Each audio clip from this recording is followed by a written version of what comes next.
Default का notice आ रहा है, वो क्यों आ रहा है उस पे बात करेंगे, क्योंकि आपका गलती भी नहीं है और बड़ा-बड़ा आपका डिमांड टीडीएस में आ जाता है जब भी आप रिटर्न फाइल करने जाते हैं। तो कुछ चीज़ है जो आप उसको ध्यान फाइल करने से पहले एक बार क्रॉस चेक कर लेंगे और उसके बाद टीडीएस फाइल करेंगे, जिसमें से आपका एक आपको हम नोटिस दिखा रहे हैं जो अभी रिसेंट में टीडीएस फाइल किए और बिना कोई गलती किए हुए भी जो है ना उसको 90,000 का डिमांड आ गया।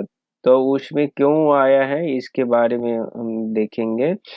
तो इस डिमांड का देखिए जो इसका बता रहा है, जो ये एक पार्टी था और उसका 1% टीडीएस डिडक्ट हुआ था कॉन्ट्रैक्टर में, लेकिन इसका पैन इनएक्टिव था। अब ये चीज है जो अब वो जो भी रिटर्न आप फाइल कर रहे हैं तो सबसे पहले आप एक और क्रॉस चेक करें, क्योंकि इसमें आपका गलती नहीं है फिर भी आपको उसका डिमांड आएगा, क्योंकि 1% है और यदि इनएक्टिव मतलब आपके पास पेन नहीं है और पेन नहीं के केस में जो है ना वो उसका 20% टीडीएस जो हाई रेट है स्लैब में चल जाएगा, उसके कारण इसके पास एक डिमांड आ गया है डिफॉल्ट का। तो इससे पहले जब भी आप रिटर्न फाइल करें तो जितना भी आपका पैन है उसको एक बार क्रॉस चेक करें।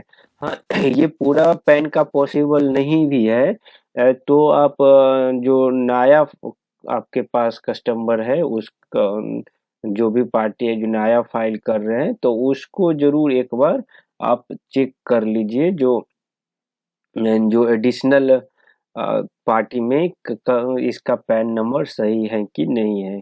अब इसको कैसे हम चेक करेंगे, कहाँ से करेंगे, तो इसके लिए आप इनकम टैक्स के वेबसाइट पर जाइए और यहाँ पे आपका ये वेरीफाई पेन स्टेटस है, इस पर क्लिक करेंगे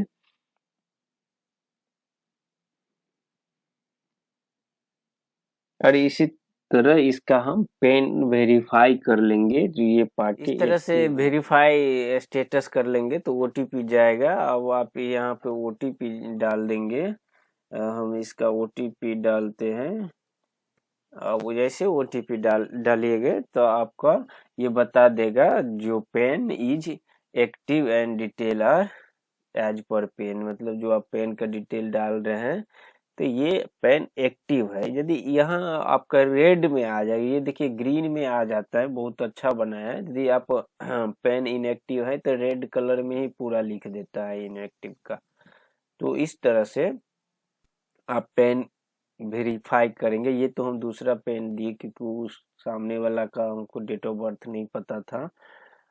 तो इस तरह आप पैन को वेरीफाई कर लीजिए फिर रिटर्न फाइल करिए। चलिए उसके बाद हम लोग बात करेंगे यदि इसमें अपना ये पैन इनएक्टिव के 20% यदि लग गया है टीडीएस डिफॉल्ट में तो इसको हम क्या करेंगे।